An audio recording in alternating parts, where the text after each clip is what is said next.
evening, everyone. On behalf of Vivekananda Samiti, IIT Kanpur, I welcome you to this 3-day lecture series by our revered Swami Sarvapriyananda ji. We are fortunate to have Swamiji amidst us for the third time. Swamiji came here in 2012 and 14 when he delivered lectures on topics such as Bhagavad Gita for students, Who Am I, based on the Mandukya Upanishad, Message of the Upanishads, which attracted a wide viewership over 1 million on our YouTube channel. We are extremely delighted to welcome him to our campus for the third time. The day-wise topics for this lecture series are Day 1, which is today. We have Happiness, Vedanta and Positive Psychology. Day 2, which is tomorrow, at the same time, 6:15, The Eternal Witness, based on the first chapter of Panchadashi. Now, Panchadashi is an Advaitic text, and in this lecture tomorrow, Swamiji will be talking about the essence of Advaita Vedanta. Day 3, which is Sunday, and the timing is 5:15 p.m. on Sunday, Defining God, based on Taittiriya Upanishad. This lecture would provide us with a unique definition of God with reference to the Taittiriya Upanishad. Before we proceed on to today's lecture, here is a brief account of Vivekananda Samiti, IIT Kanpur. Vivekananda Samiti is one of the oldest clubs under the Students' Gymkhana of IIT Kanpur. Functioning for over 4 decades now, it has been disseminating and actualizing the teachings of Swami Vivekananda, not only on campus but also outside it. We have conducted several activities including community services such as literary camps and health camps for the underprivileged, weekly discussions on Swamiji's life and works, Sanskrit and Vedanta classes, and talks and workshops on various subjects by eminent scholars.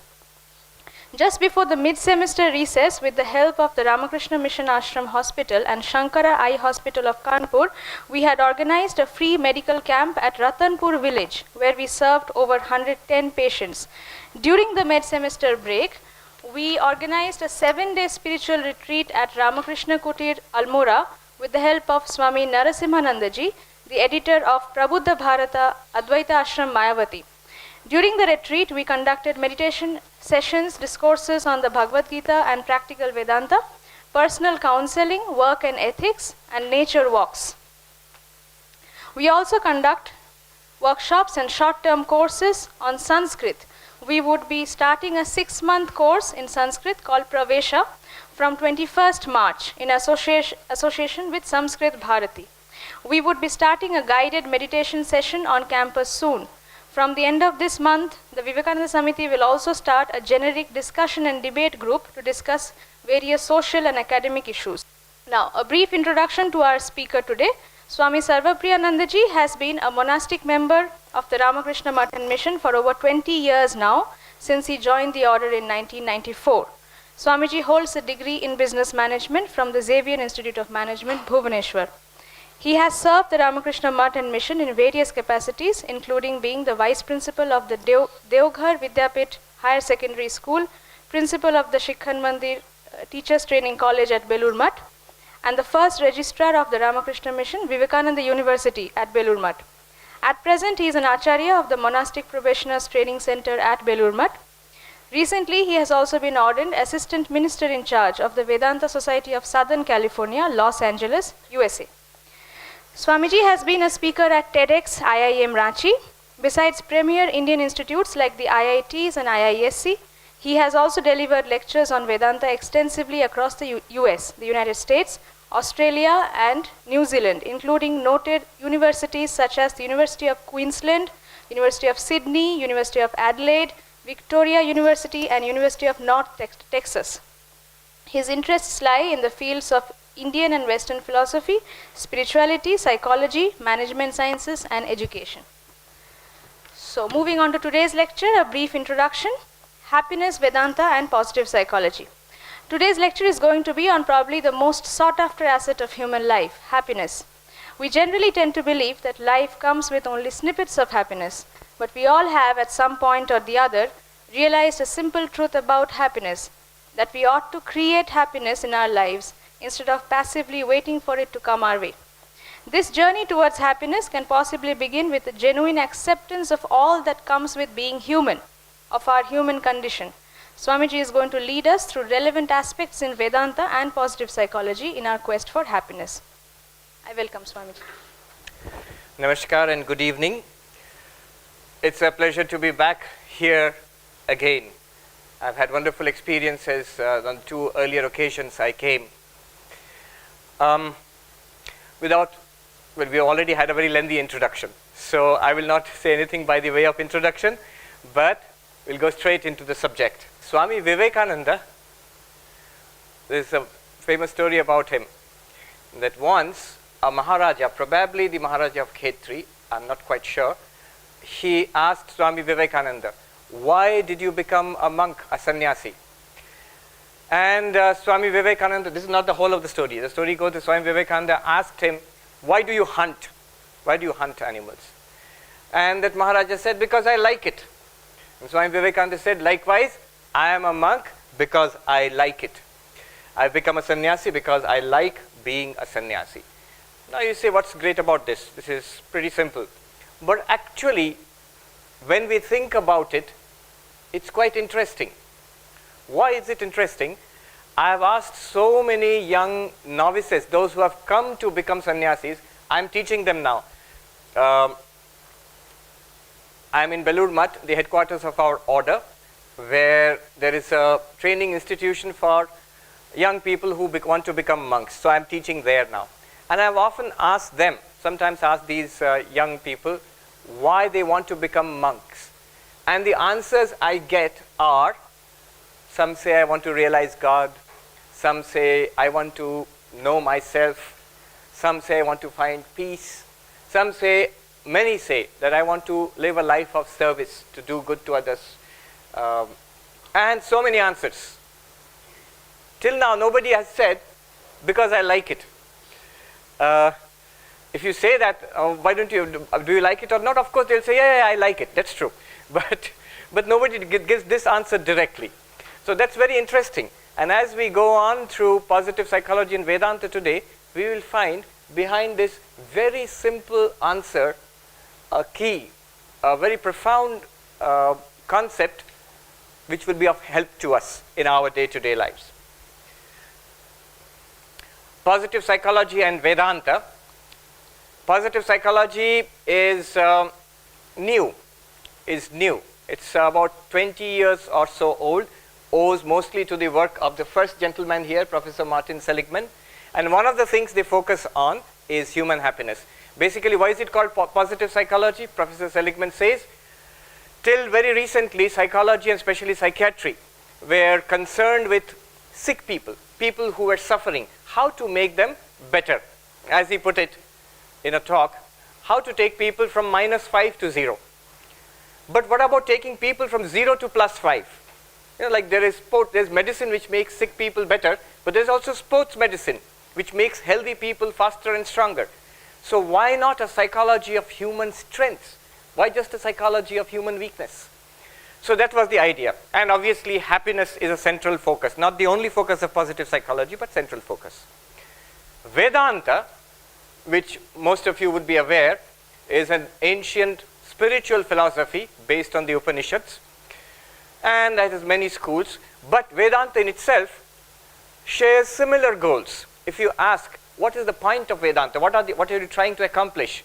They say, Atyantika dukkha nivritti paramananda praptischa. Cessation, complete cessation of suffering, transcending suffering, and attainment of ultimate bliss. So attainment of bliss and human happiness, you can see the congruence there immediately.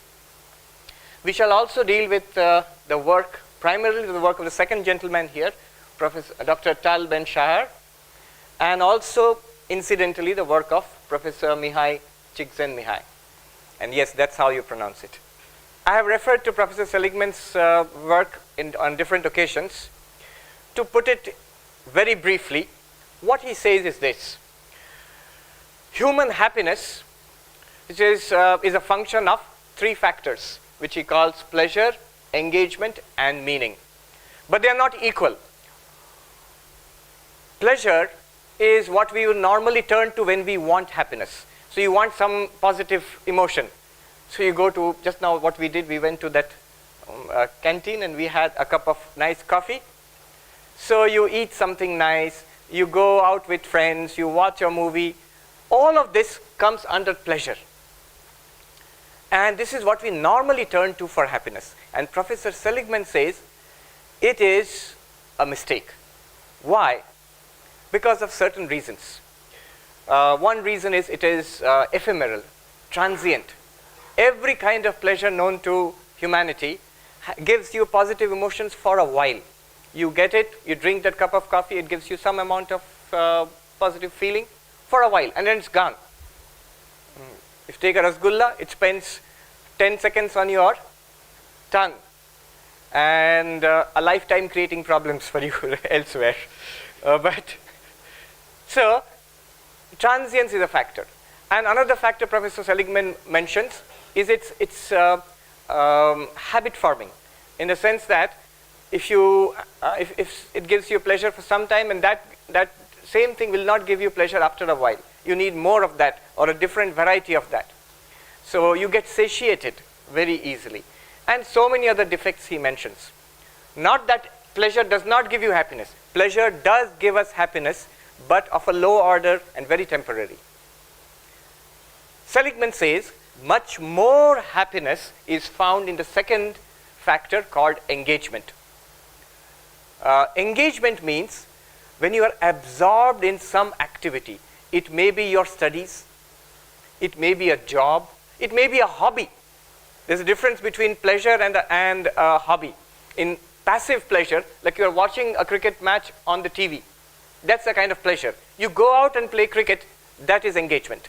That's one kind of engagement, where you are actively involved in something that challenges you and absorbs you.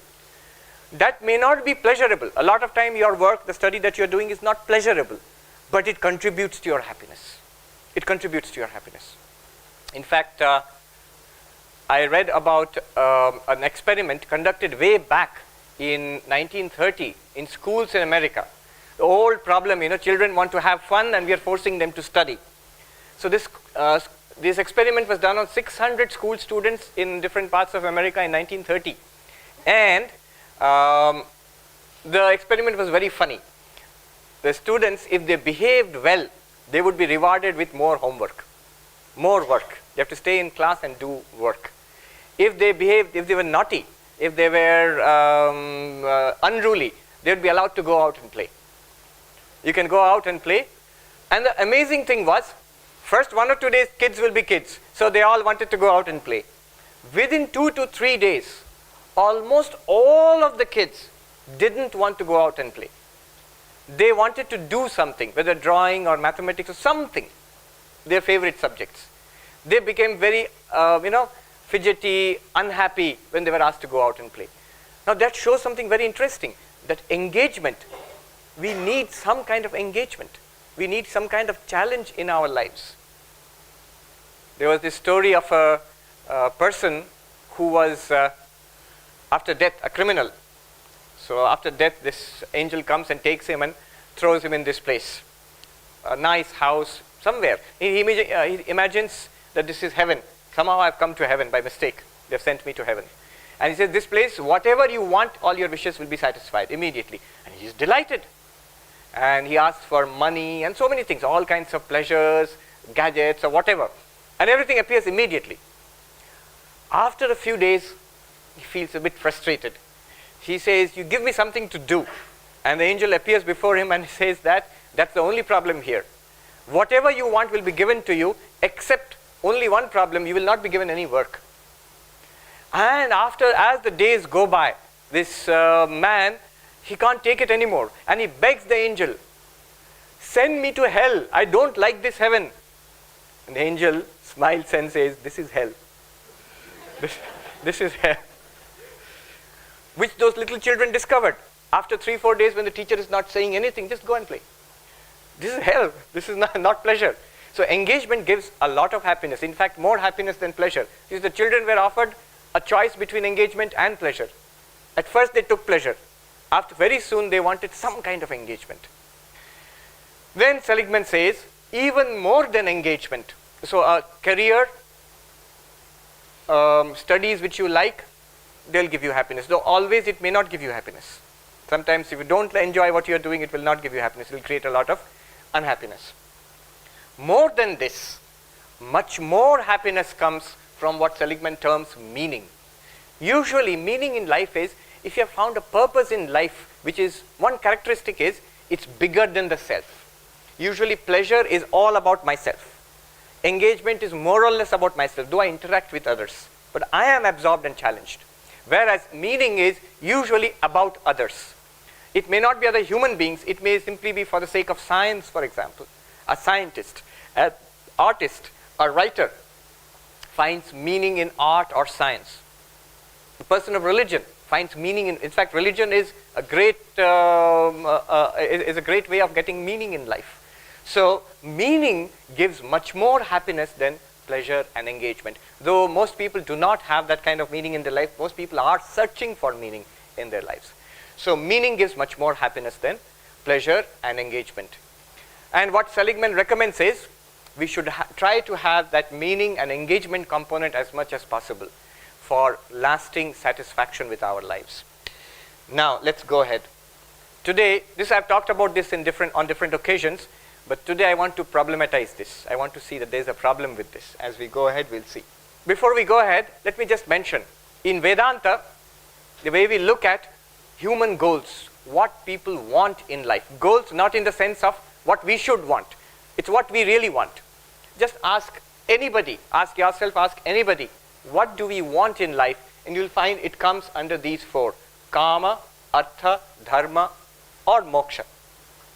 These are words which are familiar to most Indians. We often use them, in this order: dharma, artha, kama, moksha. We normally never say kama, artha, dharma, moksha. Dharma, artha, kama, moksha. We use it. And we say these are purusharthas. But normally we don't think much about it. There's a wrong understanding that these are goals set forth by scriptures for human beings, that we should pursue this. It is not a question of should pursue this. This is just a list of things which people want. Now, you will immediately see how beautifully it maps onto Seligman's equation.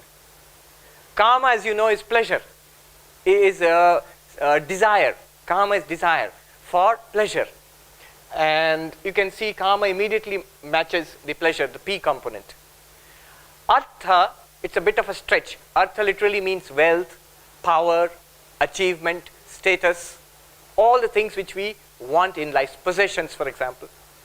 And to get that, we need this, what we have, an engagement in life. So somehow you can match it with engagement. To a great extent, actually, you can match it with engagement. People are the thing which engages people. If you look at your lives, especially the older people here, in a week, the past week, if you look back, how much of it was spent in pleasure? Very little. Most of it was spent in some kind of engagement, either in your in the institute here or back at home, somewhere. You are working most of the time. So engagement or artha is another thing which we seek. Dharma is a term which means religion, morality. If you open the Sanskrit dictionary, you'll have a whole page of meanings. But I have sort of mapped it onto meaning in life. Dharma is doing something for others, being religious or being moral, being of service to others. So that's there. But the last part, spirituality, that's something that is not included here. I suspect if you ask Professor Seligman, he will try to map it or include it within meaning. He'll probably try to include it within meaning. But what is the problem with this? The problem is this: way we look at doing good to others, being of service, or religion, or any kind of meaning-producing activity, is that it is not pleasurable. And we won't say it outright, but the point is that it is, it requires me to sacrifice, forego some of the good things of life right now.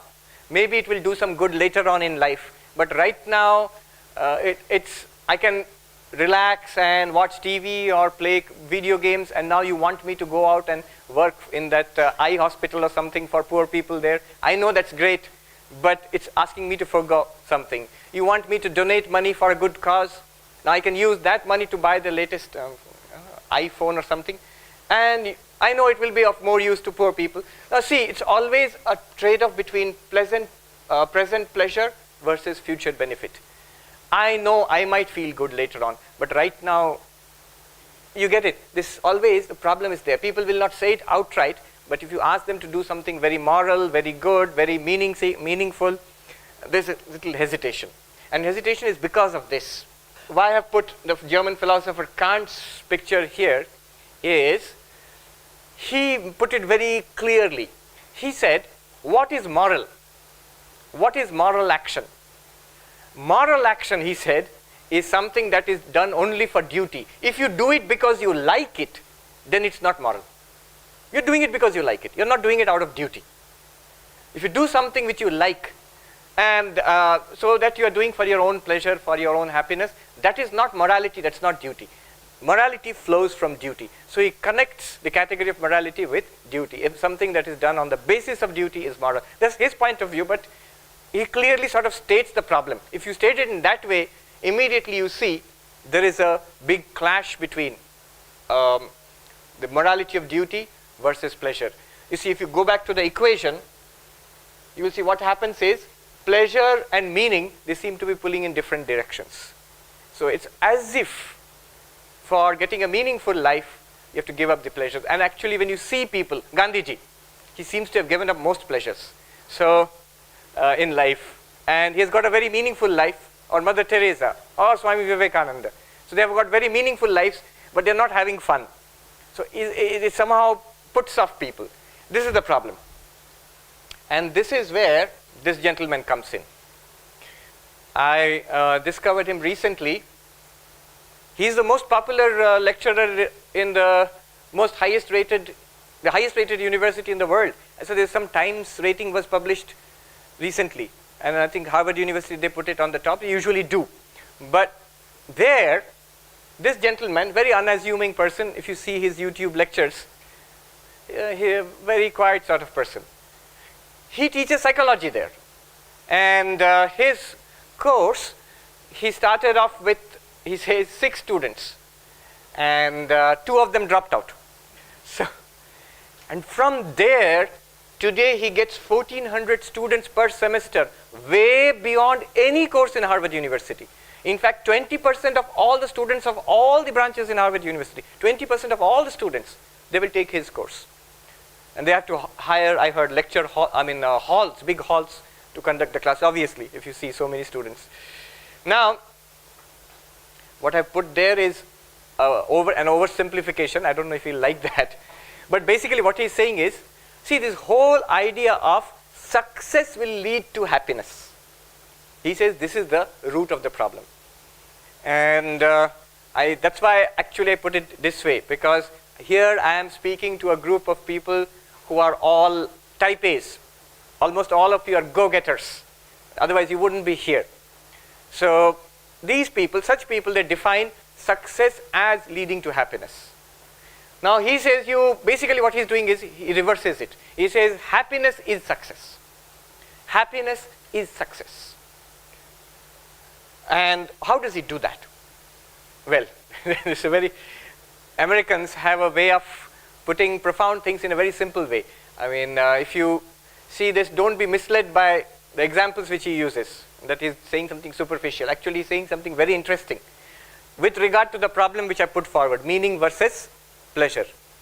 What he is saying is, he was training for a tennis tournament, a squash tournament, and he put himself on a health food diet with the promise that after the tournament is over, he will indulge himself and buy his favorite junk food and treat himself to the junk food. And so what he did was, after the tournament was over, he went to the McDonald's and he ordered a whole tray full of whatever junk food, very heavy oily stuff. And he, with great joy, he carried it to the table and he sat down, and then he looked at it and he said, I had no desire for it at all. And he said, because he's a psychologist, he was puzzled by this. He said, I wanted this. Now I don't want it. I was dreaming about it when I was training so hard for 1 month. I was dreaming about this, that I will one day, just after this is over, really indulge myself. Now when it's in front of me, I don't want it. Then he thought, why? And immediately he got the answer. The answer is the health food which he had been taking for over a month. He said, because of that, I found the benefit. I feel energetic, I feel light, I feel nice. And I know the moment I eat this, I'll feel heavy and uneasy, and I have to take antacids or whatever. And now I've gotten used to that. I don't want to give that up. That's healthy and tasty. And then he sort of generated this thing. He said, basically our approach to life has these 4 possibilities. And we can immediately see which option we have taken up. And we are predominantly one or the other, but at different times in our life, we go through all of these 4. What are they? If you go to the second quadrant up there, to the right, hedonism, where, like junk food, which is very tasty now, but unhealthy in the long run, or in the very short run also. So, and he says, those who go in for present pleasure. I've got this assignment, I'll do it later, let me play computer games. So I push it back. I have got this deadline to meet, I'll work in the last, the examination is there, so I'll do an all-night, do you still call it all-nighters? So, night out. So I'll do that before the examination. 2 or 3 days I ought to be able to manage it, instead of working now. So, hedonism, pleasure-oriented. You go for present benefit and future detriment. Future detriment, present benefit. Let me have my shot of pleasure right now. The opposite is something which many people here would identify with, is future benefit but present detriment. In the sense that, like health food, it's not tasty. I remember I was sitting having food with some monks, and there was something from a different country, a health food, something that a bottle of something, some kind of food, biscuits or something, and he said it's healthy and it's got these vitamins and everything. And then one Swami said, what it means, it's not tasty. So often it's like that. And these people, they say that, okay, let me work very hard for my joint entrance examination, I'll crack it, then I'll relax. But once you crack that and you come to IIT Kanpur, as you know, not much chance of relaxation at all.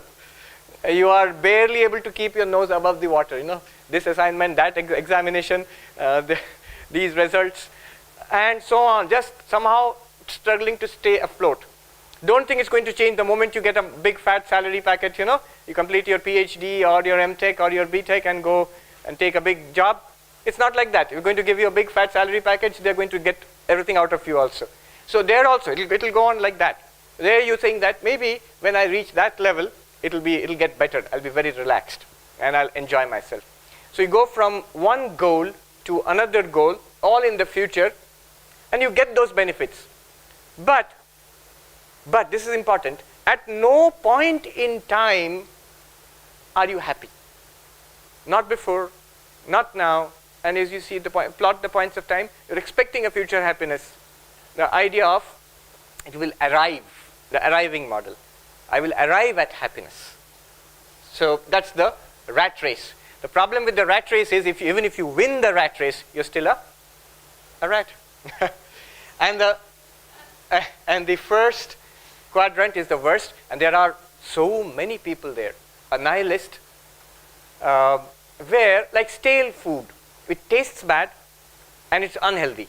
In the same way, there are people who are unhappy at present and they have no particular goal they're working towards. A large number of people, it happens often at mid-career.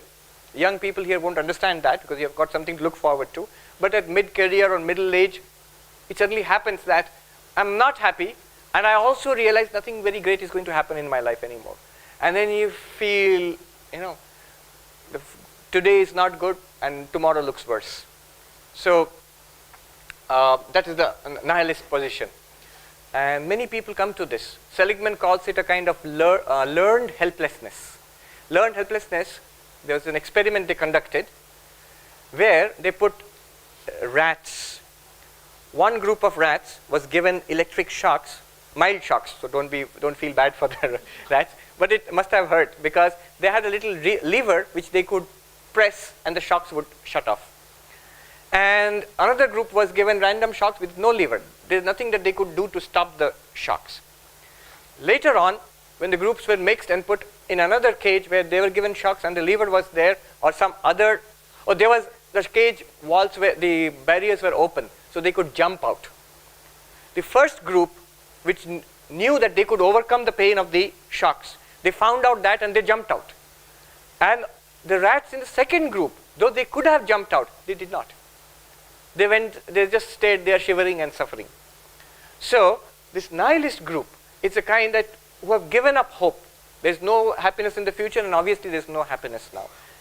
And you'd say, why would anybody want to be there? Nobody wants to be there, but many people do end up being there. And it's good that we can focus on that and see that we don't end up being there. And when we do get that kind of feeling, we should pull ourselves out of it. The third one, the last quadrant, fourth quadrant, that's the purpose of this whole exercise.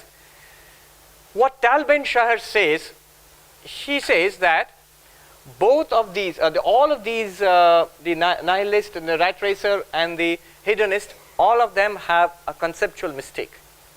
The mistake, what is the mistake?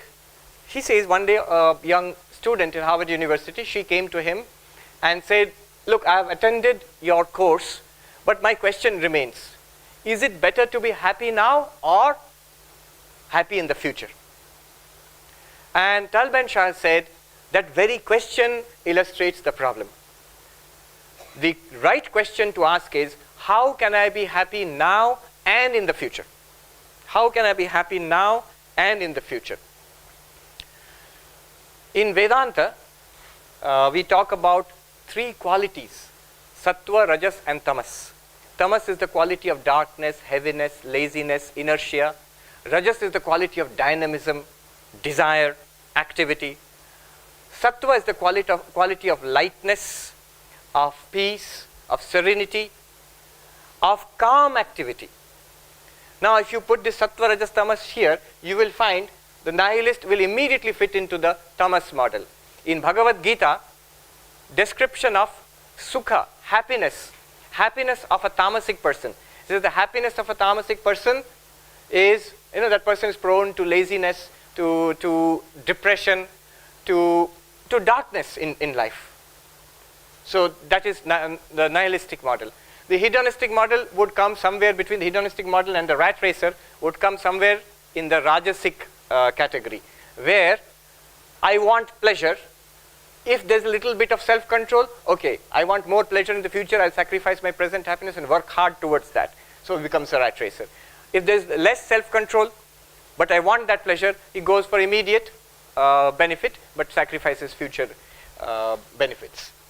Whereas happiness model would correspond to the sattvic person.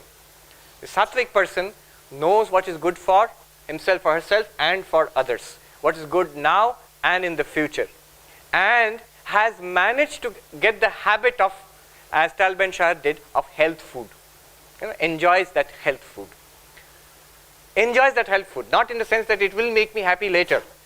I am happy right now. I feel good. I remember there was a Swami in Deoghar, in the Ramakrishna mission where I joined, and every day he would take this glass of some green, like sharbat, and none of the others got it. And one of the little kids was curious and said, looks delicious, and only the Swami, head Swami gets it, nobody else gets it. And so he would stare at it, and he was in class 5 or 6, 10 years old. And the Swami one day said in Bengali, Khabi, tui khabi, do you want it? He said, yes, and took a little sip. It was neem juice. So he made a face like this and he ran away. Now that it's extremely bitter, but the Swami enjoys it. And the little kid saw the expression in the Swami's face and thought it must be very delicious. But you can get to enjoy that which is good for you. Come to the point of helping others, meaning in life. So the idea is I help others because I like it, not because I feel I should. I am part of this Vivekananda Samiti. I am part of this club or that club because I enjoy it, not because I feel it's good for me or I should do it. There's another reason also. This Tal Ben-Shahar pointed it out.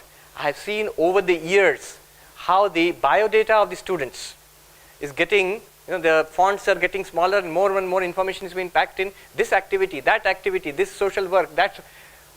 Why are they doing it? So that they can put it in the biodata actually. Actually they're doing it. And it seems there are companies in USA which will offer students this. I'll give you a package which you can have a beautiful resume. It's not false, it's true. But it will be designed for so that you can take those activities and put it in your biodata. But that's like, I'm doing it because I should, it looks good, but not because I like it. Professor Seligman once in his class, what he did was, one day he said, we won't have a class today. We'll all go to the movies. So students were happy, they went out to the movies. When they came back, he said, all you just fill up this questionnaire. And it's very simple. Rate the happiness you got from this movie from 1 to 5. 1, no happiness, 5, a lot of happiness. And they gave some rating, 3, 4, 5, whatever. Next week, again he said, today we won't have a class. Today we are going out to the east side of town where there are these poor kids and we have collected clothes and toys and everything. We'll spend the afternoon with those kids, make friends with them and distribute these gifts. And the students went out and did that. When they came back, Professor Seligman said, you fill out this form, what happiness did you get from it? Again, 1 to 5. Some people give 3, 4, 5, whatever. An interesting thing happened 6 months later. Suddenly in the class, he had never mentioned it earlier. Suddenly in the class he came and he said, here are questionnaires. Think back to those 6 months ago you saw a movie. How much happiness does it give you now, 6 months later? Rate it 1 to 5. And they rated it. Some of them couldn't remember the name of the movie. And most of them said, okay, we were happy, maybe 1, maybe 2. Nothing now, nothing now. And you went out and made friends with those kids and you gave gifts to them. How much happiness does it give you now? 1 to 5. And all of them gave just about the same rating they had given on the first day itself. 4 or 5. Showing therefore that when you do something for others, when you really done something for others, expanded beyond the self, though you are giving your time, maybe your money, maybe gifts to others, you are not getting it yourself, you are giving it, and yet that gives you happiness. And it was such a powerful demonstration for the students that yes, 6 months later we are still very happy, we did that. You know, when you have, it's like, it's a change in attitude which takes place. You have 100 rupees and it means that it can mean either of two things. I have 100 rupees, so this much I have, if I give something to others, it will be less for me. That's one attitude. The other attitude is, this 100 rupees is my power to give to others. Now it enables me to do something. I read this story about one person had written, Reader's Digest somewhere. He said in our village in the United States, we had this thing, and the church would go and take collections for the poorest family in the village. And we were not too well to do, but my mother told us, all the children, that you will not spend your pocket money this month, save it so that we can give it in the church for the poorest family. And so when we were waiting that day on the church, we were very eager. He said, all my brothers and sisters, we had all taken our money and we were waiting to donate it. And the father, he announced that, so we have collected so much money, and he came and gave it to my mother. And that's the day I was shocked to realize, I never thought that we were poor. So they were the poorest family, but the children had been brought up with an attitude that whatever you have is a power which you can use for others, and that gives you happiness. Obviously, when you help others, you feel happier. When you feel happier, you feel inclined to help others. Unhappy person is less likely to be benevolent. And that's Emerson there. He said this wonderful thing. It's one of the most beautiful compensations of this life, that no man can sincerely try to help another without helping himself. If you really try to help another, you help yourself in the sense, at least in this sense, that you are happier. You feel better immediately. Another point, we'll bring in Csikszentmihalyi's work here. He also worked in the general area of happiness. His work was, when are people the happiest? When are people the happiest in their lives? And he studied what are called peak experiences. First he studied sportsmen. If you play any game, tennis or anything, sometimes you play a very good game. You know it from within. Everything is going beautifully. Many of you are doing research. In fact, this flow experience is very common in research. Sometimes you're so absorbed in it, hours just flow past. And you just love it. A surgeon who performed a brain operation for several hours, he was asked, how can you stand there and do such intricate work for 6-7 hours. Some of those operations take such a long time. And the surgeon said that, I don't feel it. I don't know that 7 hours have passed. So these are called peak experiences, or he calls them flow experiences. Why he calls them flow experiences is that he used to interview people from different walks of life. Once he interviewed a music conductor. In classical Western music, they conduct music like this. And the conductor said that sometimes when I'm conducting an orchestra, I'm moving my hands and I'm just watching my hands and the music just flows. He used the word flows. So he used the word flow for this kind of experience. How does that experience happen? We have all experienced it. And we are very happy in that experience. During that and afterwards also. So he says that flow happens when you have this. It's a function of challenge and ability. You have got certain skills. So, for example, remember when you were taking your examination, entrance examination for this institute, whatever it was. You had prepared and built up your skills. And the question paper was challenging. If there was a match between the question paper and your skills, you would find it's happening. The question paper is pushing you to the limit, but you are able to do it. When you are pushed to the limit, but you are able to do it also, you can see a peculiar kind of joy comes. There is no cognitive capacity left over for thinking anything else because the work at hand is very challenging. And what is there, you can do it immediately. If the challenge is too much, it leads to stress, anxiety, fear. If the challenge is too little, it leads to boredom. You have nothing to do, bored, unhappy. If it's too much, sometimes you find in these elite institutes, sometimes many students say that the workload is too much, pressure is too much. So it leads to stress, again unhappy. Now he says, what do you do? If it is too much, then you parse out your work, simplify your work, reduce the challenge, and find out methods of building up your skills. So that you can meet the challenge, you can get back into the flow channel. If you don't have enough challenge, increase the challenge. So sometimes students come and ask, school students mostly, Swamiji, we feel so bored when you are reading.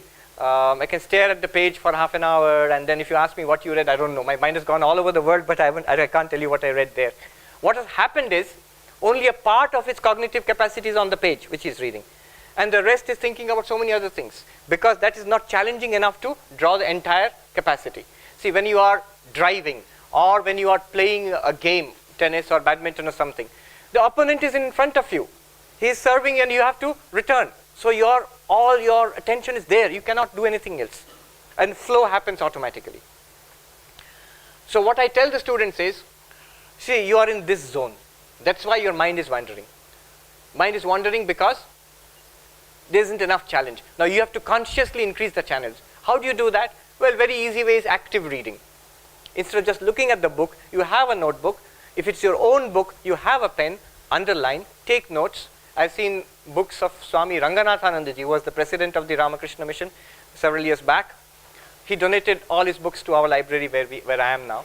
And all of those books, which he read over a period of 70 to 80 years, all of those books have lot of underlining, lot of annotations, questions, agreements, disagreements, facts added to it. Whenever that Swami was reading, he was actively engaged. He was with the book, fighting with the book, agreeing with the book, disagreeing with the book. Where he cannot understand, there are question marks there. All of the books are like that. And that Swami, when he passed away at the age of 97, and at that age he was reading 10 to 12 hours a day. I remember one of his sevaks, one of the Swamis who used to attend to it, he was the president of the Ramakrishna Mission. So this Swami told me, one day Swami Ranganathanji asked me to read out a new book.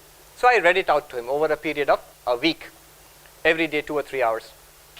When it was finished, I folded the book, and that Swami said, give that book to me. And this Swami said, Maharajji, I already read it out to you, I read it out to you. And he replied, that was for you, this is for me. I made you read it, otherwise you won't read it. This is for me. Now active reading, that increases the challenge. When you are writing, when you are responding to it, then it comes here. Another way of increasing the challenge is seeking. Curiosity is a powerful force. Often we read, the students I was telling them, you read and then you solve the questions at the end of the chapter or whatever. But the much better way is to go to the questions first and then read. So when you have the questions in mind, you are seeking answers, not just reading material which has been present. When you're seeking answers, you are engaging one of the most powerful forces known to humanity, and that's curiosity. We have all seen, a baby crying. Nothing will console the baby. The mother comes and puts some toy in front of the baby like this. At least for a few seconds, the baby forgets to cry and looks at the toy. Curiosity, extremely powerful force, and education often kills it. That's why people love research, at this level, many of you are engaged in research. Research again rekindles the power of curiosity. What you are now again searching for something, you're trying to find something out. Now, why I brought this at this point is helping others. A very interesting experiment was performed in Stanford. They have a theological, I'm forgetting, it's one of the top American Ivy League colleges. They have a theological school there, where you study Bible and everything. So some of these theological students, an experiment was performed on them in a hall like this. They were asked to read the parable of the Good Samaritan. And do you know how the parable goes? That there was a sick person lying on the ground, and one man passed by without helping, and another man who was not from that area, was a Samaritan from a distant land, and this Samaritan passed by that person who was sick, helped that person, nursed that person, and made arrangements for nursing and everything, and then went. Now, who is, Jesus Christ asked, who is a good neighbor? Our man who did not help, or the person who has come from a different land, Samaritan, who actually was a good neighbor to that sick person. So that's the parable of the Good Samaritan, one who helps others. Now they read this and they were asked to prepare a lecture on this.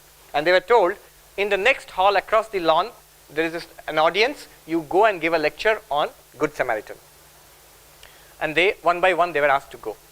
When this person would go across the lawn to the next hall, on a bench in the middle of the lawn, there would be a person who would be sitting like this, as if he has a stomach ache, Oh, like this he'll be doing.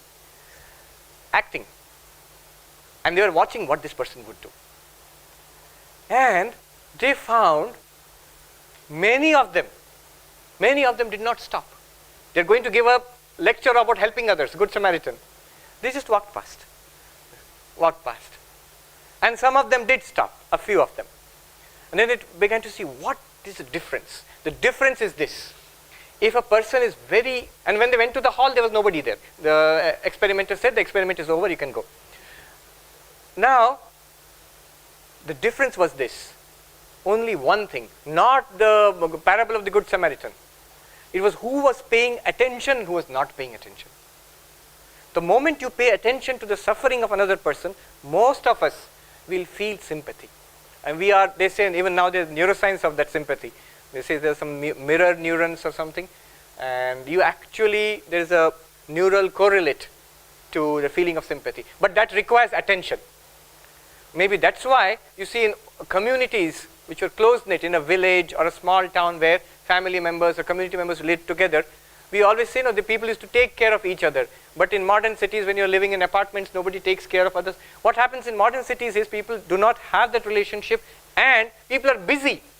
People are so pressed from early morning till night. You have to commute to work and you'll be busy, you come back again. You hardly see each other. There's no time to give attention to another person. There was some video of a person in a subway in USA,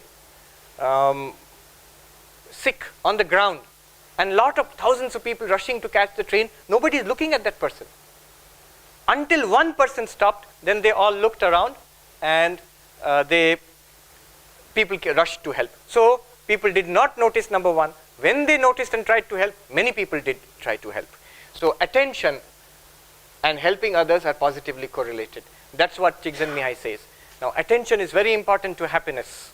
What you pay attention to, that gives happiness, and especially helping others requires attention. Therefore, more than moral science lessons, what children need or students need is an example and the scope of paying attention to the suffering of others. Most young people, if you see a person suffering, they would want to help immediately. This person might be familiar to you. He had come here a few I think last year, Vinayak Lohani. Last year probably. I saw, he had come here and given a talk here in Vivekananda Samiti. Very interesting. He is also an alumnus of IIT Kharagpur and from IIM Calcutta. And what he did was, after completing his IIM degree, instead of going in for a multinational job, what he did was he got 3 kids from the streets, orphans, and he started taking care of them. Now this organization which he has got, Parivar, they have 800 children. And this gentleman got the President's Award for Child Welfare last year. And so much work he has done. Now why I am bringing him here is for 2 reasons. One is, in one meeting where we were all present, some of the students asked him, how did you decide to do this, help others, especially children? And his answers was very interesting. You see, finding meaning in life, that I want to do something which is meaningful and I like it also. This is what Tal Ben Shah is saying. Now the only problem with that is, it's a very good idea, but right now if we ask ourselves, most of us, we cannot directly say what we really like and what we want to do. It sounds good, but I don't know yet. How can I find it out? What is really meaningful for me and will make me happy?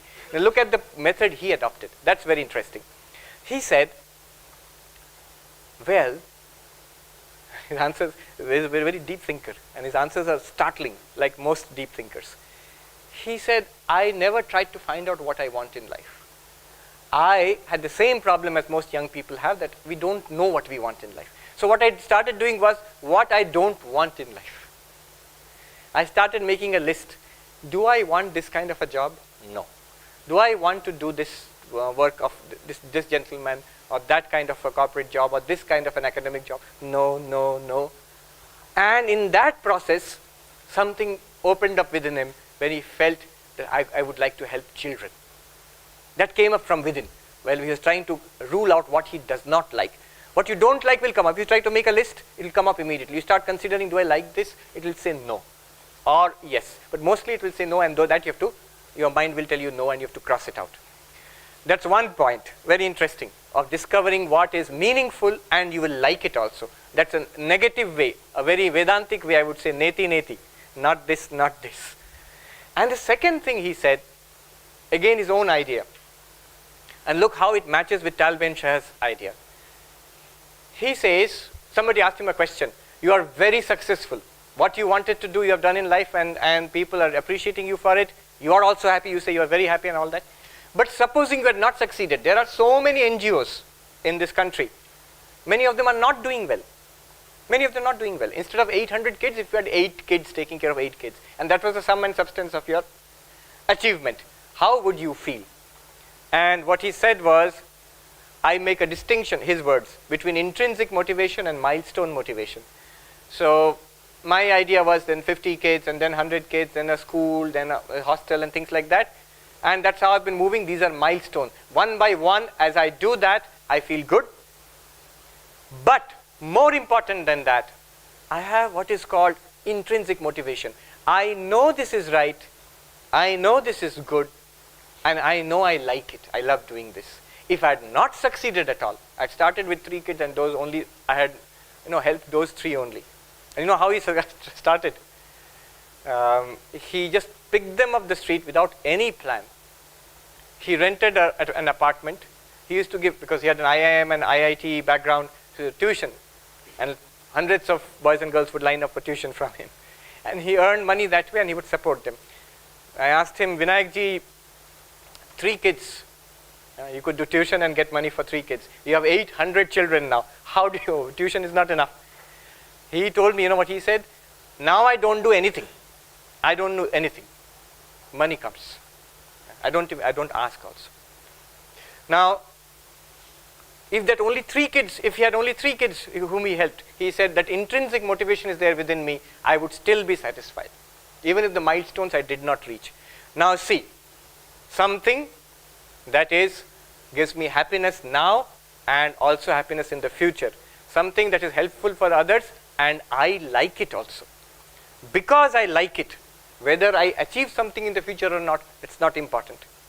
If I achieve, very good. I like that also. I have achieved from this level to that level and so on. So both have to be there. Both have to be there. Now, come back to the story with which we started. Think about this. You become a monk or any other high thing in life because I want to realize God. Suppose you don't realize God. Because I want to get enlightenment, nirvana. Suppose you don't get nirvana. One Swami asked a newcomer, what do you want? I want moksha. Suppose I can give you guaranteed with, and you will believe it also, ISO 9000 chapter. You will not get moksha in this life. Then what will you do? Will you still be a monk? Now you can see. Being a monk is a very high ideal. Just imagine what are the answers he could have given. If you didn't know this answer, just imagine. Why did Swami Vivekananda become a sannyasi? He could have said, for what he went to Sri Ramakrishna, I want to see God. Have you seen God? To see God, he didn't say that. To awaken the nation, India, from its suffering and misery, he didn't say that. To go to the West and preach Vedanta, which he did, he didn't say that. 150 years later, in the West, now 150th anniversary was celebrated. I saw even now there was an article in New York Times, and I met the journalist who had written it. So they understand, when they research the whole idea of Eastern spirituality in America, all of it leads back to Swami Vivekananda. The Chicago Parliament of Religions. I went to Chicago a couple of months ago, and I went to that Art Institute where he delivered that famous lecture on September 11, 1893. And the street in front of that Art Institute is called Honorary Swami Vivekananda Way. And I went in there, they have a plaque commemorating that. And the hall is still there, truncated, the stage on which he spoke. And it's a heritage hall, so it's mostly under lock and key. But the moment they see this, they open it. They know that some strange fellows will be wearing this gerua will come and they will want to see that hall only. They have got paintings by Renoir and Monet and so many, top paintings of the best artists in the world. But these strange fellows will make a beeline to that hall, old hall. They want to see that. Did he say, I want to preach Vedanta to the West, that's why I become a sannyasi? None of that. He said to that Maharaja, I am a sannyasi because I like it. All of that happened. That was the goal. And that happened. But his answer, I am doing something wonderful and great, not because of what's going to come at the end, but because I like it. So this is how I am relating Swami Vivekananda's answer to Tal Ben-Shah's work. Just a short note on some differences between the Vedantic approach and positive psychology. More I was reading positive psychology, I was thinking about Karma Yoga, Bhakti Yoga, Raja Yoga and Jnana Yoga. The difference, one central difference I found was Karma Yoga says that unselfishness will make you happy, just like what we saw here. But it says unselfish service of God in humanity. Shiva Jnani Jiva Seva. That thing is introduced. Something transcendental is introduced. You see, positive psychology never talks about God, Atman, spirituality, moksha, none of that. It's all secular. If you go to Bhakti Yoga, love will make you happy, but very clearly, love of God. Again, that is introduced. Dhyana Yoga, concentration, flow, Csikszentmihalyi. Concentration will make you happy, but concentration on the Atman or God. Again, that is introduced. The transcendental aspect is introduced. In fact, Csikszentmihalyi in his book Flow, there are 2 pages where he says, I've gone through the literature, ancient and modern literature of the world, looking for these flow experiences. And I can say that the most sophisticated method of obtaining flow experience is the ancient Indian method of Patanjali Yoga. In his book he says, 2 pages he devotes to it. He says this is as if those ancients very well understood this concept of flow and they designed a systematic method to attain flow. Yama, Niyama, Asana, Pranayama, Pratyahara, Dharana, Dhyana, Samadhi. So 8 steps. And he says all of them I can relate directly to flow. But that is for spiritual realization. And finally, Jnana Yoga, the discrimination between what is real and unreal, the path of knowledge, again very clearly you have to concentrate on Brahman or Atman there. So all the yogas, they have a strong transcendental factor there, not just secular. I'm just putting it forward to you. And okay, very briefly, happiness also in Vedanta depends on karma. Karma in the sense of causality. The belief is in Hinduism, in the Indic religion especially, Buddhism, Hinduism and Jainism, that and Sikhism also, that what is happening to us now, good and bad, is a result of something in our past. And what we do now will generate good or bad results in the future. Swami Vivekananda put it beautifully. Good, good, bad, bad, and none escape the law. But whosoever wears a form must wear the chain too.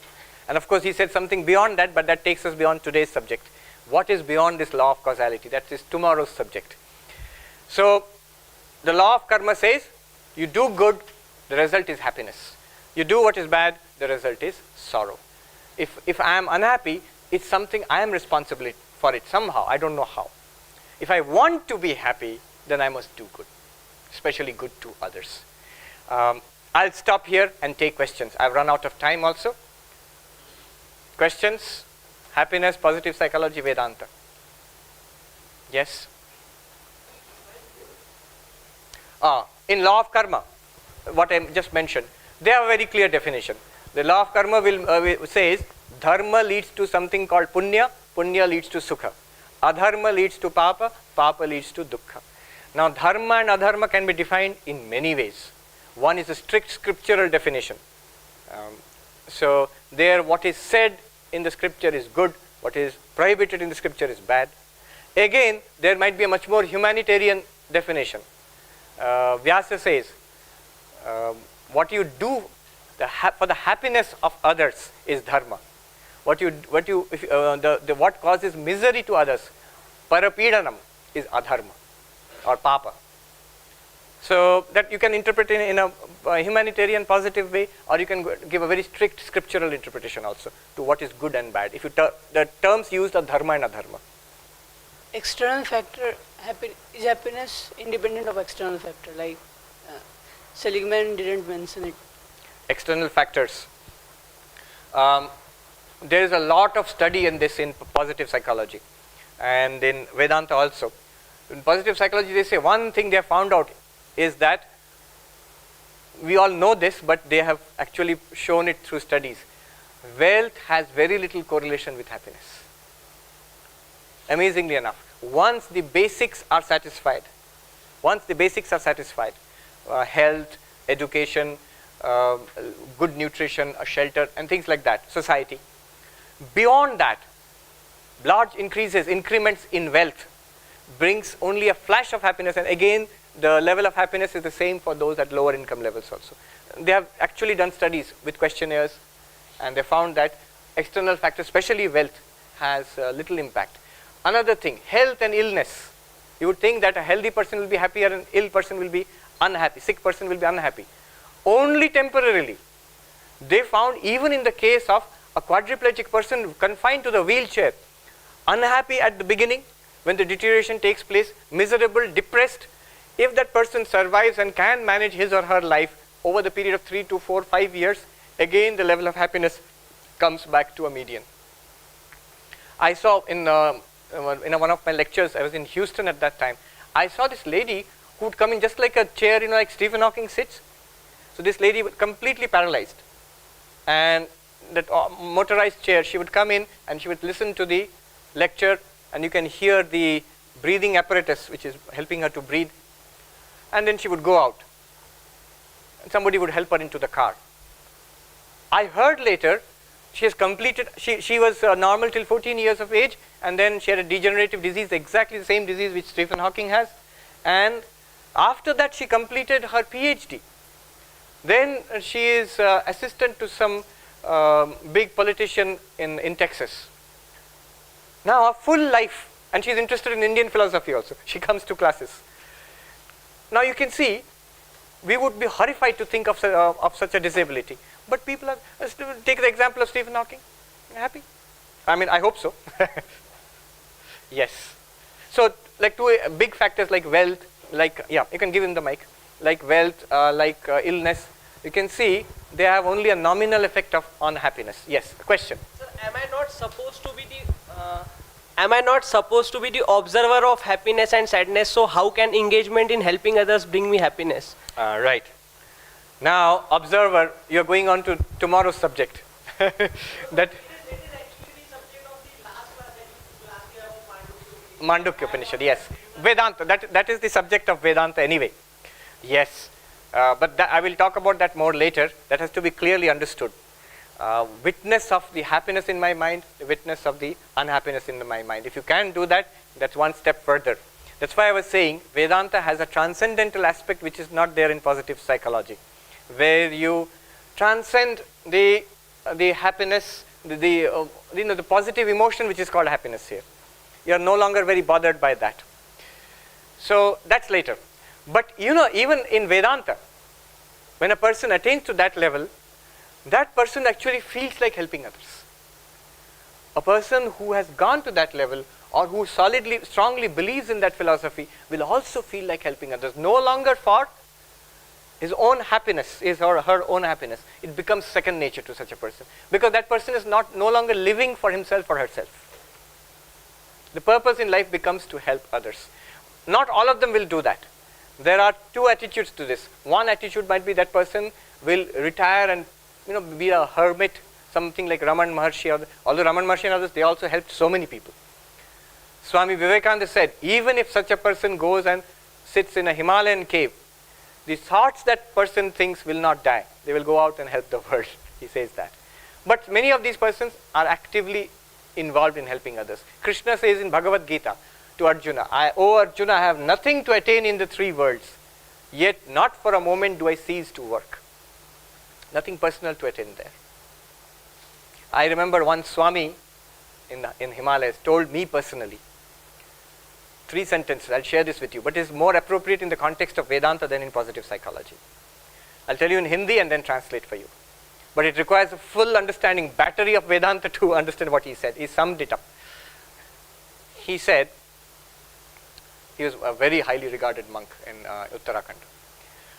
He said, Swaroop apne jagah theek hai. I won't explain. First let me try and tell you what he said. Swaroop apne jagah theek hai. तब इस शरीर मन का क्या करना, ईश्वर का है, ईश्वर को समर्पण कर दो और देखो अहंकार ना हो. Briefly speaking, what he said was, your true nature, what you are really, you're perfect, your existence, consciousness, bliss. Whether you know it or not, whether you agree or not, right now you are that. Advaita Vedanta tries to show you how you are that. And that's what we'll try to see tomorrow and day after. There'll be full Vedantic classes. Positive psychology will be kept outside the door tomorrow.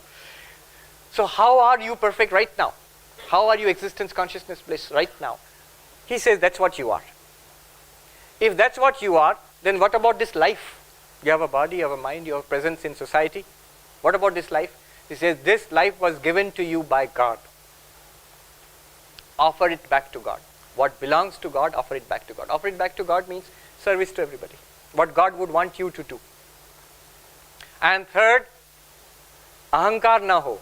Don't bring ego back again. What ego does is again link yourself back to this body and mind. So be careful that you don't become egotistic. Just these 3. More I read Vedanta, more I feel he has packed everything into these 3 statements.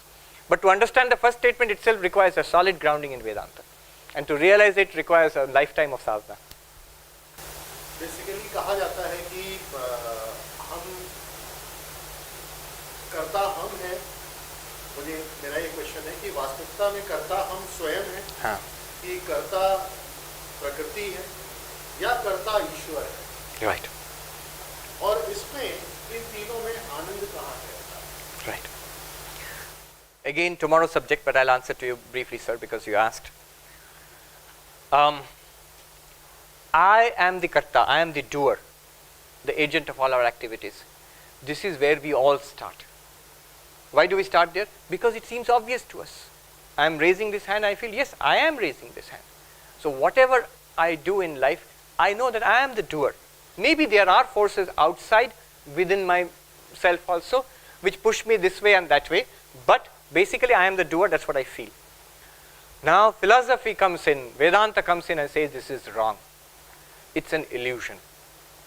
You are the witness, pure consciousness. In association with body and mind, there's that ego, aham. That ego is part of the mind. But consciousness gets identified with the ego, and a peculiar thing called a jiva is born. Identification is, what is the connection? Actually there is no connection. According to Advaita Vedanta, the connection is ignorance, not knowing. Not knowing that I am separate. Or one Swami put it very beautifully. Chaitanya, Atma के साथ ये अहंकार का क्या संबंध है? And he said, it's one word, बेवकूफी. Stupidity is the connection between of pure consciousness and this body and mind.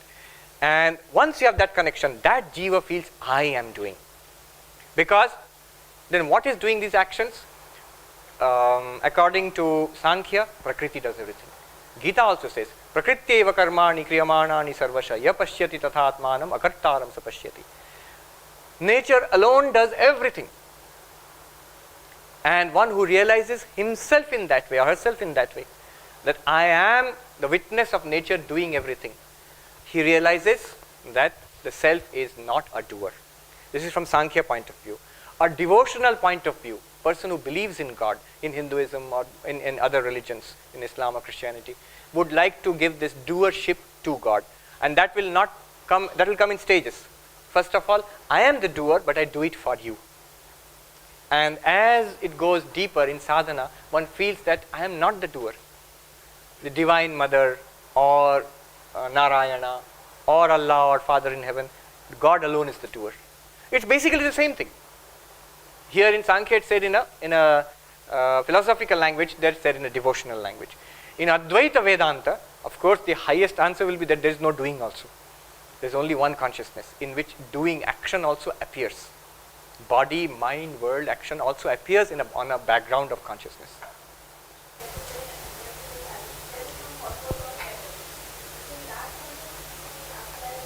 Swamiji, that I want to become a sannyasi, and because I like it, the concept like quote and unquote also has some criteria Yes. or some telos. In that sense, I just want to know liking with me what. Liking is used in this sense, exactly in the sense which Tal Ben Shahar mentions it. Liking, I like it. Of course, here he was asked, why are you a sannyasi? I like it. That we apply to ourselves in every walk of life. Any good and great thing that we want to do, we should do it because we like it. Now here, liking is in the sense of what Tal Ben says, as future benefit and present happiness also. Future happiness and present happiness. I am doing something meaningful which is making me happy here. I'll give you the example which he gives. It's like a mountain climber who is climbing, and the aim is to climb to the peak. And to go to the peak, that is the goal. The rest of it is suffering, climbing up there. And there's this other person who's wandering around here and there on the mountain. That's also purposeless. There's no suffering because he's not working hard, but still going nowhere. What Tal Ben Shahar has said so far, he says, happiness lies in enjoying the climb to the peak. You're going, you have a particular goal, and you're going there, but you enjoy the process. I didn't mention flow. The example of flow which I gave, this is one essential part of flow is you must know what you are doing. It must be a clearly defined activity with some goal. So you are doing research, you are doing brain surgery, you are playing a game. If it's an unstructured activity with no purpose, you will never get flow. And we see it in our lives. So just pleasure seeking activity with no particular goal in mind, higher goal of something which will enrich us, we will never get flow. On the other hand, just that goal and we are just struggling, you will get anxiety and worry, not flow. So a goal must be there and a purposeful directed movement towards that goal. That is liking. That is liking. Thank you very much. Okay, one question. Engagement plus meaning.